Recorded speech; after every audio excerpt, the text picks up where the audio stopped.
Ito ang Presidential Broadcast Service. Radyo Pilipinas. Radyo Publiko Ng bagong Pilipinas para sa bagong Pilipino.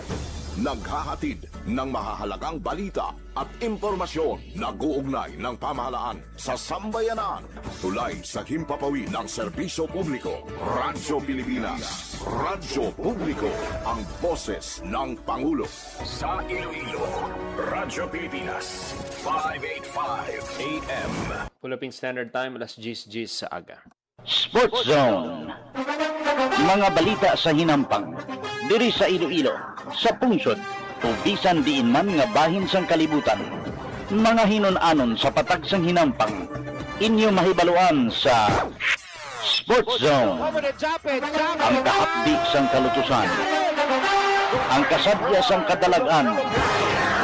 Ululupod naton nga saksihan sa Sports Zone.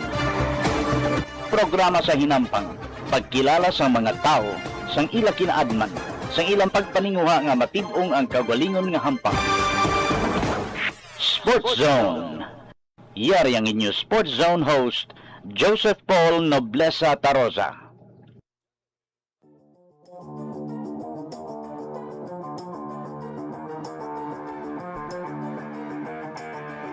Mayong aga Western Visayas, mayong aga syudad kag probinsya sang Iloilo. Welcome sa pagpangalagad sang programa Sports Zone. Isa naman ka Martes para sa mga latest updates sa patag sang hinampang. Inang inyo alagad kag anchorman Joseph Paul Noblesa Tarosa. Ululupod kita subong nga aga diri sa Radyo Pilipinas Iloilo. Sa aton nga mga balita nga patpaton subong nga hapon o kung subong nga aga, mga kabyanan, good news para sa mga fans ng Gilas Pilipinas. Confirm mga kabyanan ni Coach Tim Cohn nga magabalik sa magahampang no para sa men's basketball team Gilas Pilipinas, ang 7'3" center na si Kai Soto. Suno kay Coach Tim, no, first day of practice, it was great. Labi na ngati si Kai, no, nag-join na sa practice. Kag magahampang ini siya mga kabyanan sa FIBA Asia Cup qualifiers. So, istoryahan tayo na karon no, diri sa aton nga pagpangalagad.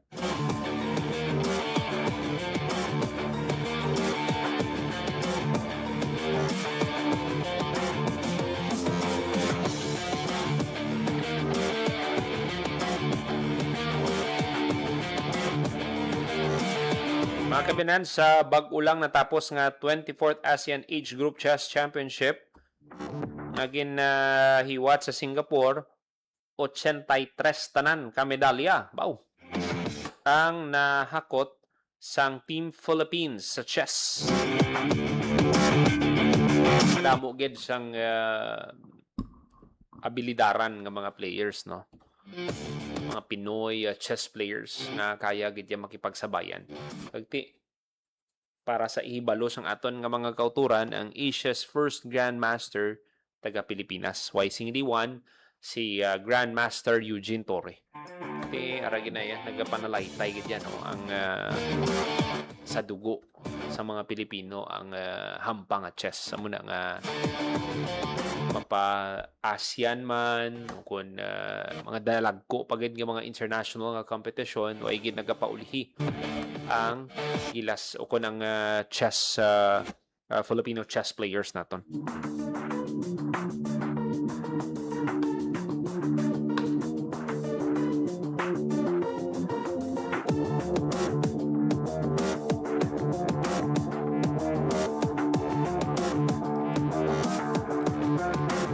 Isa man sa ginabantayan no sang mga Pinoy fans mga kabyanan ang pag-compete subong ni Alex Iala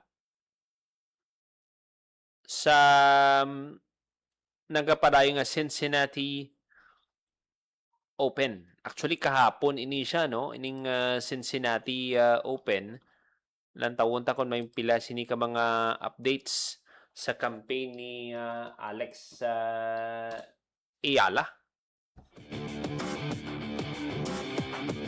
May hampang si Alex Subong kontra kay Anisimova. Okay, so muna ang balantayan karon no sa Cincinnati Open. Okay, kang sa Sabado daog si Alex sa round of 64. Round of 32 na ni Subong kontra sa American tennis player nga si Anisimova. Okay, so munang balantayan dira karon no. Kag sadya kay damo gid ang nakatutok no. Pero kita mga kabyanan hindi pa ni sikat si Alex ya kita tanan ni ang pagpanikasog ang kapisan sang bata sa training. Sa tutuod lang kung ano man ang nalabot sa mga athletes naton bunga ina sang pagpursige nila sa training. Sa training gidya ginatakos ang imong ano ka bala kahanda nga magatubang sa pressure. Kasi siyempre ang mga ano mo gid exposure mo gid sa nagkalain-lain nga mga tournament. Sa bisan diin nga hampang kung kulang ang exposure mo hindi ka ka-expect nga mag-level up ang imong hampang. Bisan diin nga hampang, basketball man ina, volleyball man ina. For example, sa volleyball, kung puro lang inahampang mo dira, taga-dira lang sa inyo. So, paano mo makita ang diskarte or ang style of play sang iban? Amo na nga mayara kita district meet, umpisa na sa intramural sa eskwelahan, sa school nyo pa lang mismo. May district meet pagid pag nakasulod ka na sa ikaw nagdaog sa ikaw ang nag-champion sa eskwelahan nimo. After district meet, may municipal meet. After sa municipal meet, may congressional meet diri sa Iloilo no. Amo na congressional meet. After sang congressional meet, ikaw ang ma-represent sang imo nga distrito sa integrated.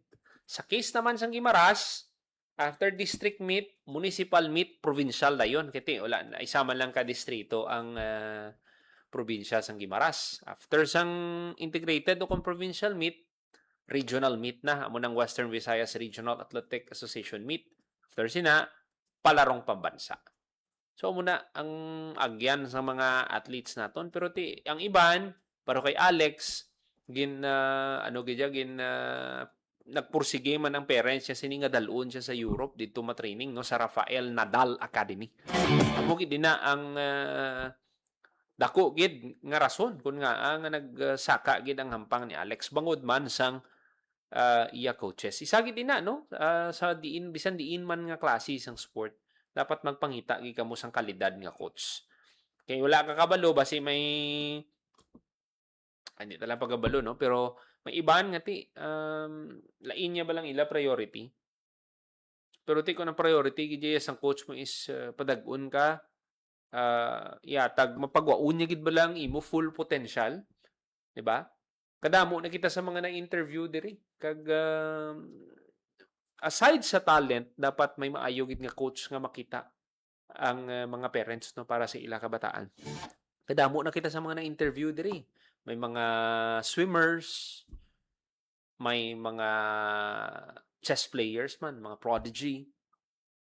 Speaking of prodigy, no, ang kapid nga Thea Grace kag Mika Claire Clar, kabahin man sang delegation sang National Chess Federation of the Philippines sa 24th ASEAN, nagdaog man gani sila, no, isa-isahon tay na karon. So balik kita kay Alex, no.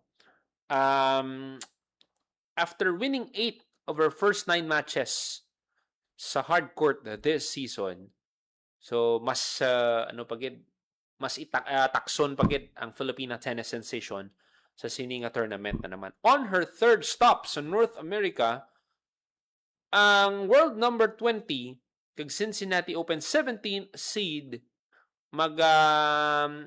advance sa third round. Okay? Kay ginlutos niya mga kabayan si Elena Gabriel Rue 6-1-3-0. So ang kontrahon niya amo ni ang na-mention ko sa inyo si Amanda Anisimova. Ongoing ang hampang nila sini. Kiti si Anisimova naman sa round of 64 ginlutos niya si Zeynep Sonmes Okay? Like Iyala, before sang Ohio, ang campaign ni Anisimova nauntat man sa Toronto sa round of 16 after losing to Elina Vitolina. Sa diin si Iyala, nakontra niya na ni si Vitolina kag napierde twice this year sa Berlin.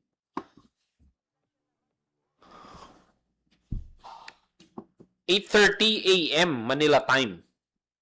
Subot silingon na sige-sige na ning hampang, no? Mga tinguan ta karon nga makakuha kita sang pila ka mga updates sini sa hampang nila para nga mapahibalo nato, no? Ang aton nga mga kauturan. Okay. So ay pagid ay pasang scores, no? Pero padayon kita, no, nga nagatutok, nagabantay, no, sa campaign ni Alex Ayala.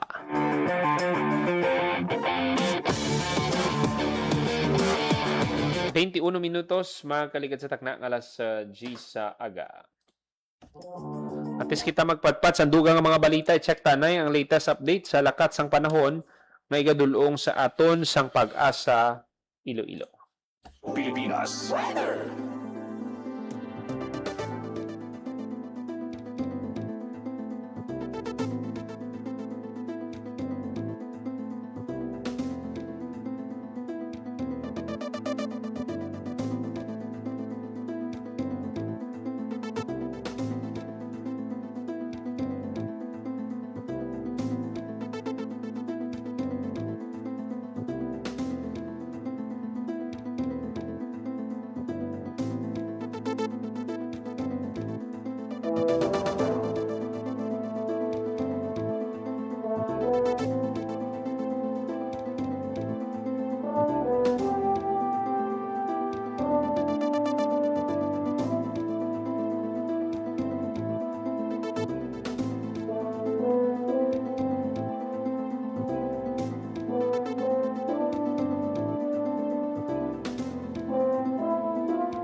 Palikanta ang latest update, no, from Pag-asa Iloilo.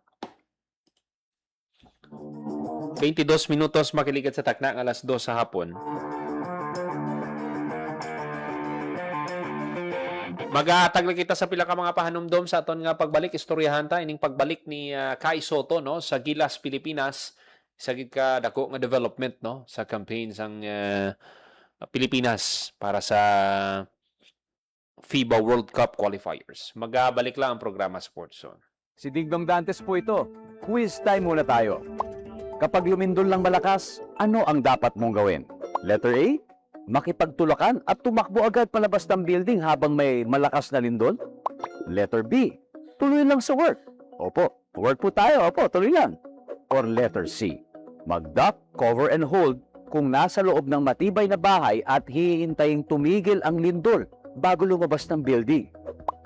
Kung C ang sagot mo, good job. Duck, cover, hold muna para mailigtas ang sarili sa malakas na lindol. Hashtag panatag ang may alam. Maging panatag, Pilipinas.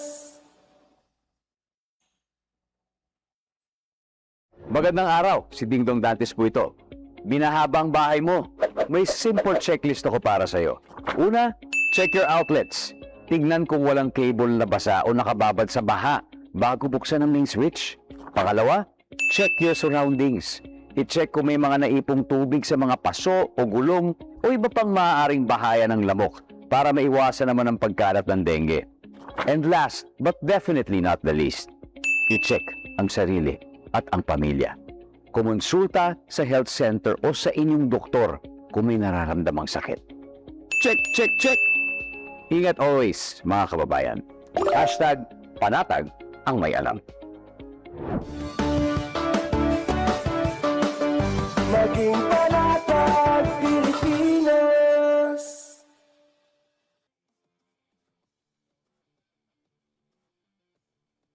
Magandang araw, si Dingdong Dantes po ito. O, tignan nga natin kung gaano ka kahanda sa landslide. Isang araw, habang nanonood ka ng TV, narinig mo may dumadagong-dong na landslide sa likod ng inyong bahay. So ano ang gagawin mo? A. Pipiliting lumabas kahit na delikadong mabagsakan ng bububuong lupa. Or B. Wapakels, ituloy lang ang panonood ng TV. C. Magtago sa ilalim ng lamesa o sa matibay na parte ng bahay, ibaluktot ang katawan at protektahan ang ulo. Kung siya ang sagot mo, congratulations! Alam mo kung paano iligtas ang sarili sa oras na magkaroon ng landslide. Dahil hashtag panatag ang may alam. Maging panatag Pilipinas. Magandang araw, si Dingdong Dantes po ito. Basta sinabing Pilipinas, isa sa una nating naiisip ay ang magagandang beach sa ating bansa. Andyan ang Boracay, El Nido, Panglao, nako, nakakamiss tuloy ang dagat. Pero, what if habang nasa dagat ka, biglang lumindol ng malakas na halos hindi ka na makatayo? Tapos, biglang umurong ang tubig ng dagat na para bang napakabilis na nag-low tide? Tapos maya-maya pa may narinig kang kakaibang tunog na para bang may papalapit na malaking alon sa'yo. Hep, alam ko nakakapanik. Pero, lumikas ka na agad at tumakbo sa mataas na lugar o papalayo sa dagat. Dahil, kapag naranasan mo ang mga senyales na ito, ibig sabihin, may paparating na tsunami sa lugar nyo. Hashtag, panatag ang may alam. Maging panatag Pilipinas.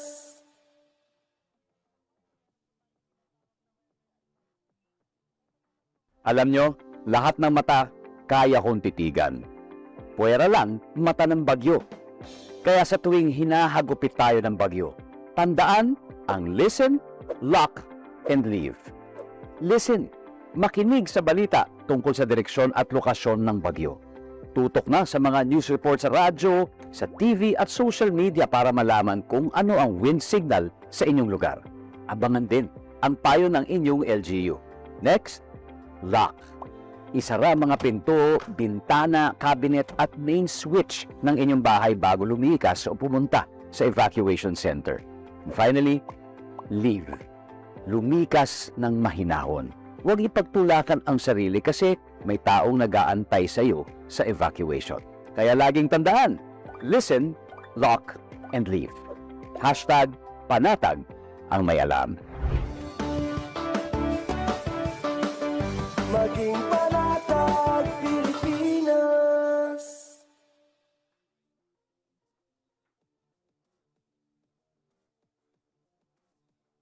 Hi, si Dingdong Dantes po ito. Pahirap lang ako na 1 minuto mo. I know aware kang kailangan mong takpan ng ilong at bibig mo gamit ang dust mask kapag may pumutok na bulkan. Pero, paano kung wala kang mask? Ganito, kumuha ka ng basang panyo o bimpo para ma-filter ang nilalanghap mong hangin. Tapos, i-check mo rin siyempre ang mga kasama mong bata at matanda kung may suot silang mask para safe rin sila sa ashfall. O tandaan mo lagi yan ha, kasi hashtag panatag ang may alam. Maging panatag Pilipinas.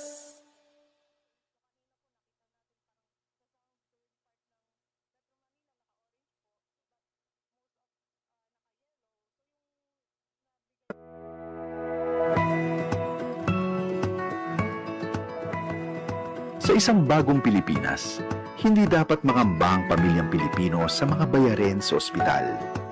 Kaya naman sa Zero Billing Policy, libre ang inyong paggamot sa lahat ng mga Department of Health hospitals. Mapa-inpatient, outpatient, o emergency services. Isama na rin ang mga mamahaling gamot, lab tests, therapy, at marami pang iba. libre ang inyong paggamot. Ang pangangalaga sa kalusugan ng mamamayan ay ang ating pangunahing tungkulin dahil ang serbisyong medikal ay karapatan at hindi dagdag pasanin. 30 minutos magaligad sa taknang alas 10 sa aga para ang kamong nagapamati diri sa gyapon sa programa Sport Zone. Natamyaw naton sang happy birthday ang aton nga amigo dira sa Leyte. Suki naton nga tagpalamati si amigo Austin Dick Montaño. Happy birthday, more blessings kag good health gid. Pinaka-importante way ka na sang pangayoon subong nga tsimpo yung maayo nga panglawason lang gid. Kung mayong imong kayong lawas, no sobra pa sa nagdaog ka sa loto. Happy birthday, kid. Mga kabanan, nasiling na naton ang Philippines nag-compete sa 24th ASEAN Plus Age Group Championships. Naging patigayon from August 7 to 17 sa Singapore.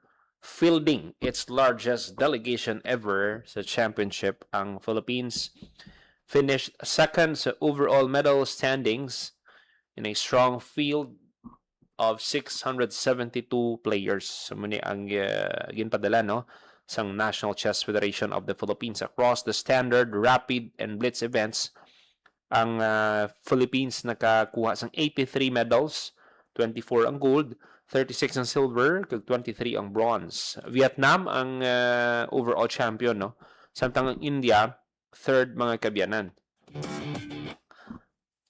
Ang Philippine medal haul was composed of standard chess, 28 medals, 9 gold, 9 silver, 10 bronze. Rapid chess, 29 medals, 6 gold, 17 silver, kag 6 bronze. Sa blitz, 26 medals, 9 ang gold, 10 ang silver, kag 7 ang bronze. Youngest delegate makes history with 6 gold medals. Grabe, 6 years old pa lang pero nagabato na sa sa international competition. Diri gid ang nami kay each group mo gid niya mo. Hindi ka kasiling open, kumbaga under 6 sa under 6 division ni siya mga kabyanan. Nakuha ni Jodiel Chloe Banawa sang Alicia Isabela, the youngest member sang Philippine delegation. Nag-compete sa under 6 division, nakuha ni Banawa ang 6 gold medals. The highest number of gold medals won by any member sang Philippine delegation. Daog siya sa standard individual, standard team. Ang standard team, kung kamong team ang taas points, kuha nyo pagid yung gold. Rapid individual, rapid team, blitz individual, kag blitz team. So, ang 6 gold performance niya mark a historic achievement for Philippine chess. Grabe ning kumpiyansa sang bata nga ni sa pagbalik niya sa Pilipinas. Kung sa ila eskwelahan siniti, base nga district meet, municipal meet, kagti 6 years old pa lang, so pila ni katuig nga dominance iya kon isipon mo.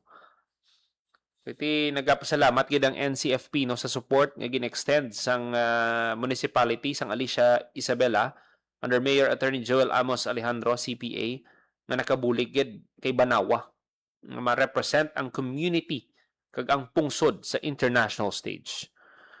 Si Banawa shared the girls under 16 victories with Alicia Romarate kag si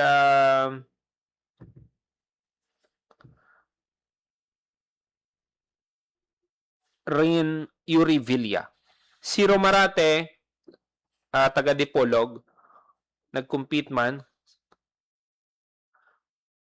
sa under 6, 3 ka gold, 3 ka silver. Nagpasalamat man ng NCFP kay City Government, sa kay City Mayor Roberto Uy sa pagbulig man, no?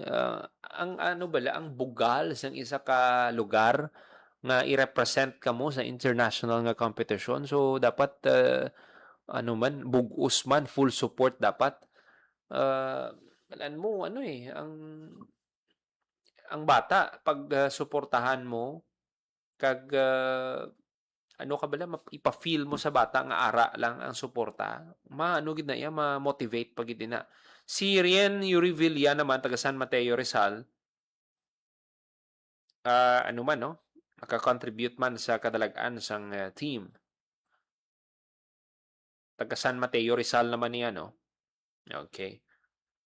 Ang isa gid sa ginabantayan man subong, no, diri sa Pilipinas, future Grandmasters ang Mindanao, ini mga kabyanan. Si International Master Christian Giancarlo Arca sa Zamboanga City. Remarkable sweep sa Open Under-20 Division. Daog siya sa Standard, daog siya sa Rapid, daog siya sa Blitz. Kagin pangunahan ni Arca ang Philippine Open Under-20 team sa gold, standard chess, silver medal sa Rapid and Blitz, completing his campaign with 6 medals. 4 gold kag 2 ka silver.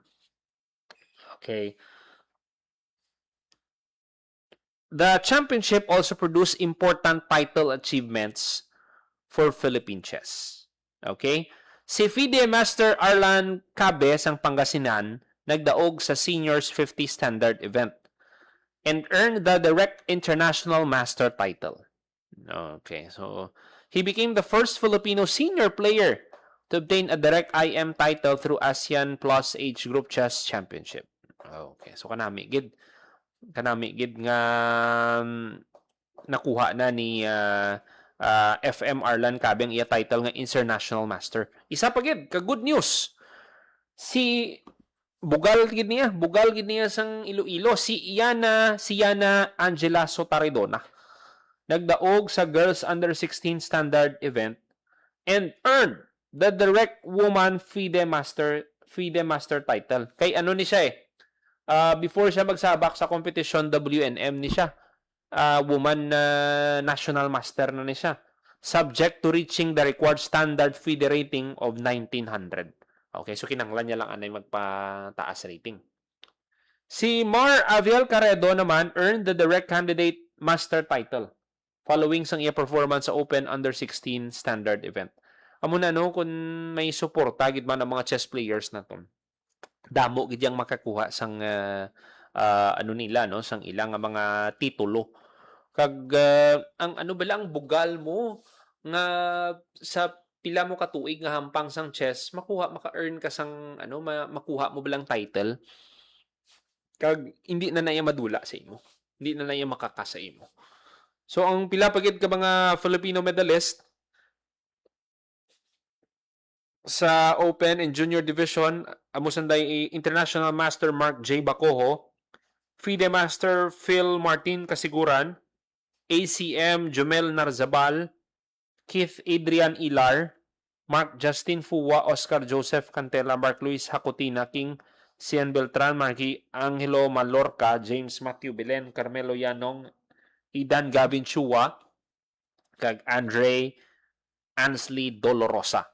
Ang other medal contributors sa girls division, nalakipan na Thea Grace Clar, Mary Janelle Tan, Jean Marie Arsinwe, Daniel Bianca Cruz, Celine Santillan, Joyce Abby Saavedra, Women FIDE Master Jamaica Yap Mendoza, Darren De La Cruz, Kayla Lane Redor, Women Candidate Master Nika Juris Nicolas, Samantha Babol Umayan, Kate Nicole Ordizo, Women FIDE Master Francesca Largo, Sofia Joy Mamangon, kag Mary Angeli Bacojo. Nakadeliver man sang medals ang mga senior players sa Philippines nga sanday IM Rico Mascareñas, IM Efren Bagas Masbad, AFM Raul Damoy, Grandmaster Rogelio Antonio Jr., Edmundo Gatos, GM Jason Gonzalez, kag IM Angelo Young. Lorachelle Quizon, nag-contribute man sa bronze medal sa Challenger Division sa standard event. Ang NCFP, gina-congratulate gid ang every Filipino individual kag team medalist sa ila nangin performance. Okay. Ang isa pa gid, no, this championship also marked the first time nga Philippine Sports Commission in coordination with NCFP sent elementary boys and girls champions sa palarong pambansa to an international chess tournament. Sa elementary boys, si Aid Navin Munsing helped the Philippines win 3 team medals sa Open Under-12 division, bronze, silver, silver. Elementary girls champion Mika Grace Clore, 2 ka medals sa Rapid Girls Under-14 event. Kag muna no, dira mo makita nga ang future sang chess. Dira mo gid makita nga kung sige-sige lang ang pagpursigi, sige-sige lang ang pag-train sa mga kabataan, sigurado gid nga may malabot sa patag sang hinampang. Congratulations gid sa tanan nga mga winners. Kagpadayon lang sa training. 40 minutos magaligad sa takna ng alas 10 sa aga.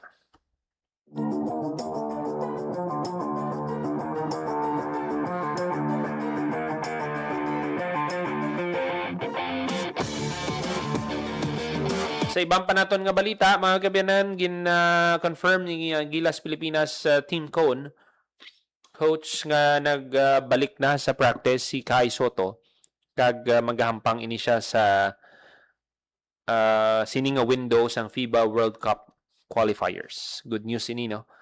This marks the first time the 24-year-old soon-to-be father maghahampang sa national team humalin sang 2024 FIBA Asia Cup qualifiers. So, must-win situations ang second round ng World Cup, no? Maghahampang ining Philippines sa Jordan, kontra Jordan sa August 28, kag August 30 sa Mall of Asia Arena. Baw, ano na lang gali, sulusubra pulo kadlaw na lang. Pulo kadlaw. Pulo na lang kadlaw, no? Kag magakompete na naman. Ako, confident ako. Ano nga daan ang presensya ni Kai Soto nga daan sa shaded area, hindi mo gidya matawaran mga kabyanan. Una dumduman nyo tong hampang kontra New Zealand nga daw haluson sila to makasulod. Kagti nag-improve na giman si Kai Soto, gamay na lang ni nga polishing ya na gid niya, mabato na gid niya.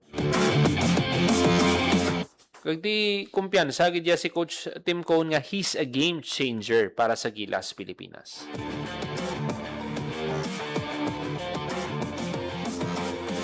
Wala nagampang sa third window si Soto kay naga-prepare ang kampo nila, no, nga mahampang ini siya sa NCAA Division 1 school in the hope of finding a new path sa NBA. Malay mo, basi nga muna ning chance niya. Kinanglan niya lang i-dominate ang mga competitions nga ginaintrahan niya. Kagamuni ang isagid ka dako nga opportunity para sa iya. 42 minutos magaligad sa takna ang alas 10 sa aga. Magatag lang kita sa pila ka mga pahanom do, magabalik lang ang programa Sport Zone.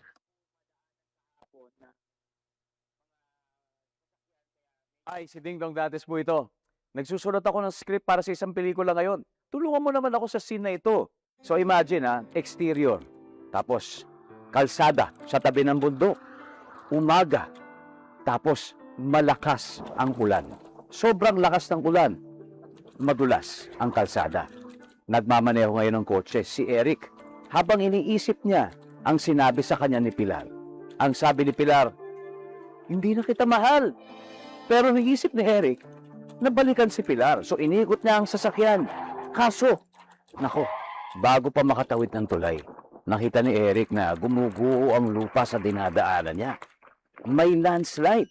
So, itutuloy ba kaya ni Eric ang pagtawid sa tulay kahit na may landslide? Ano sa palagay nyo? Kung hindi ang sagot mo, magaling. Kaya sa mga kapwa ko driver dyan, beware of your surroundings kapag may pagguho ng lupa. At kung may landslide, huwag na huwag tatawid sa mga tulay. So, babalikan ba ni Eric si Pilar? Abangan sa susunod na kabanata. #Panatag ang may alam. Maging panatag, Pilipinas. Magandang araw, si Ding Dong Dantes po ito. O, tignan nga natin kung gaano ka kahanda sa landslide. Isang araw, habang nanonood ka ng TV, narinig mo may dumadagungdong na landslide sa likod ng inyong bahay. So ano ang gagawin mo? A. Pipiliting lumabas kahit na delikadong mabagsakan ng bububuong lupa. Or B. Wapakels, ituloy lang ang panonood ng TV. C. itago sa ilalim ng lamesa o sa matibay na parte ng bahay, ibaluktot ang katawan at protektahan ang ulo. Kung siya ang sagot mo, congratulations! Alam mo kung paano iligtas ang sarili sa oras na magkaroon ng landslide. Dahil #panatag ang may alam. Maging panatag, Pilipinas. Plano mo rin bang magkaroon ng sariling bahay soon? Uy, yan ang life goals. At sa pagpili ng lokasyon ng iyong dream house, siguraduhin nyo naman na safe ka from landslide. So here are some tips. Kung maiiwasan, huwag magtayo ng bahay sa matatarik na lugar. Iwasan din ang mga lugar na may malalambot na lupa at basag-basag na bato. Lalo na kung may history ng pagguho tulad ng mud flow at rockfall. Huwag ring magtayo ng bahay sa paanan ng bundok o burol dahil posible itong bagsakan ng landslide materials. Delikado. Dahil major milestone sa buhay ang pagkakaroon ng sariling bahay, siguraduhin nating safe naman ito sa landslide, hindi ba? #panatag ang may alam. Maging panatag, Pilipinas. Kapag napinsala ng bagyo, normal lang na panghinaan ng loob o malungkot. Ang mahalaga, ready tayong bumangon. Ikaw pa, Enoy ka. Kaya pagligtas ng bumalik sa bahay pagkatapos ng bagyo, i-check agad kung may nasira dito. Make sure na hindi basa ang mga outlet ng kuryente bago buksan ang main switch. Kung may nakita namang sira sa mga kable ng kuryente, i-report agad sa otoridad. Itapon din ang mga naipong tubig ulan para hindi ito pamahayan ng lamok. Babangon ka, di ba? Babangon. Ikaw pa. #panatag ang may alam. Maging panatag, Pilipinas.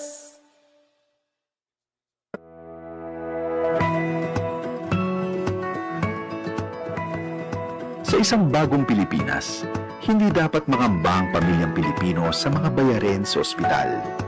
Kaya naman sa Zero Billing Policy, libre ang inyong paggamot sa lahat ng mga Department of Health hospitals. Mapa-inpatient, outpatient, o emergency services.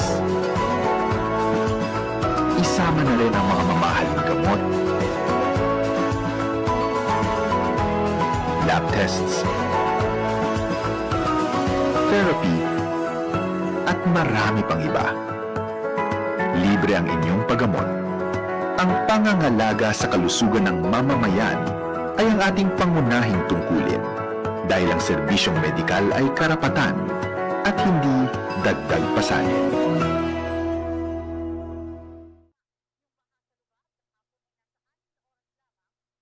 Magandang araw, si Dingdong po ito.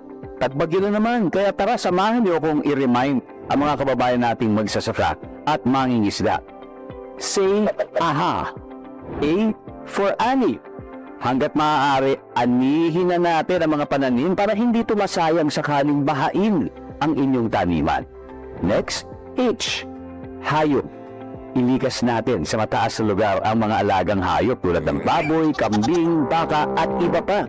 Huwag rin kalimutan ang pets natin, ha? At A for alon. Paalalahanan ang mga kapamilya nating mangingisda na huwag na munang pumalaot. Say it with me?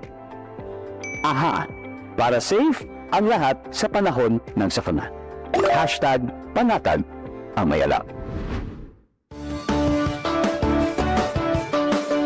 Maging panatag, Pilipinas. Alam nyo, lahat ng mata kaya kong titigan. Puwera lang mata ng bagyo. Kaya sa tuwing hinahagupit tayo ng bagyo, tandaan ang listen, lock, and leave. Listen, makinig sa balita tungkol sa direksyon at lokasyon ng bagyo. Tutok na sa mga news report sa radyo, sa TV at social media para malaman kung ano ang wind signal sa inyong lugar. Abangan din ang payo ng inyong LGU. Next, lock. Isara mga pinto, bintana, cabinet at main switch ng inyong bahay bago lumikas o pumunta sa evacuation center. And finally, leave. Lumikas ng mahinahon. Huwag ipagtulakan ang sarili kasi may taong nag-aantay sa iyo sa evacuation. Kaya laging tandaan, listen, lock, and leave. #panatag ang may alam. Maging panatag, Pilipinas. 50 minutos makaligat sa takdang alas 10 sa aga para nga nagapamati diri sa Gapon sa programa Sports Zone. Sa dugang panaton nga balita mga kabanan ng Los Angeles Clippers kay si Bradley Beal nag-agree sa duha ka tuig nga kontrata. 13.2 million contract extension nga ginanunsyo no sang Agosto 15, 2026. After playing 6 games lang last NBA season bangod sang series ang injuries, ang Clippers gagawin tagaan ng former 3-time All-Star sang another shot at redemption sa oras kang mag-umpisa ng 2026-2027 regular season begins this October. Ang duha ka tuig nga deal ni Beal nalakipan sang player option sa second season, giving him the right to stay with the Clippers o kung i-reject ang remaining terms kang magsulod sa free agency. Again, sign sang Clippers si Beal sang last year's free agency sa paglaom nga makabulig ining si Beal sa kay Kawhi Leonard kag James Harden. Galing sa November 13 wala na makahampang si Beal no bangod sang hip injury causing a major setback sa plans sang Los Angeles Clippers. Ang pag-silo ni Beal no from Phoenix Suns sa Clippers gina-consider nga one of the biggest off-season acquisition. Kag kiti ang pag-updanay nila nga daan to sa Phoenix ni Kevin Durant kag Devin Booker wala man mag-translate no sa kampyonato. Kag na ni siya prone na ni siya no daan sa injury pero bisan amo na no offeran siya sang duha ka tuig nga kontrata pero sa pila ka tuig ni grabe na ning nakuha nila no sa dalayon. Ti subong kay ti naganubo ng value niya kinanglan niya man mag-adjust sang kontrata. Best of luck no kay Bradley Beal. 52 minutos makaligat sa takda ang alas 10 sa agang iban pagit nga mga balita patpato nato sa masunod nga edisyon isang programa Sports Zone. Yan salamatan tang aton mga kaupdanan sa technical side sa studio. Mr. Rocho Jones Otahero sa transmitter. Mr. Jeffrey Betita. Para sa Bagong Pilipinas, Joseph Paul Noblesa Tarosa, Radyo Pilipinas, Radyo Publiko.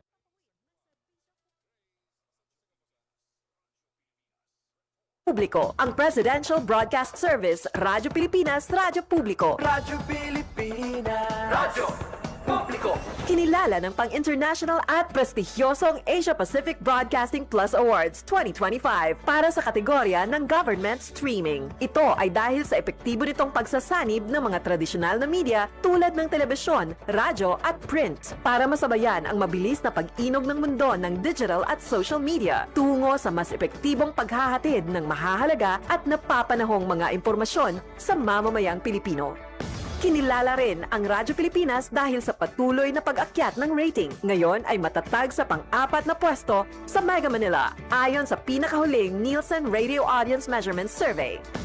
At sa social media, nakamit ang mahigit 2,000% pagtaas ng bilang ng mga sumusubaybay sa Radyo Pilipinas page sa unang bahagi ng 2025. Patunay ito na ang inyong Radyo Pilipinas Radyo Publiko ay tunay na kaagapay ng inyong pamahalaan sa paghahatid ng serbisyo sa mga mamamayang Pilipino. Mula sa aming lahat, sa ngalan ng inyong pamunuan at mga kawani ng Presidential Broadcast Service, kasama ang inyong mga himpilan ng Radyo Pilipinas sa buong kapuluan. Maraming salamat po sa inyong lahat, sa inyong pagtangkilik at pagkilala. Radyo Pilipinas. Radyo Publiko. Ang inyong tulay sa himpapawid ng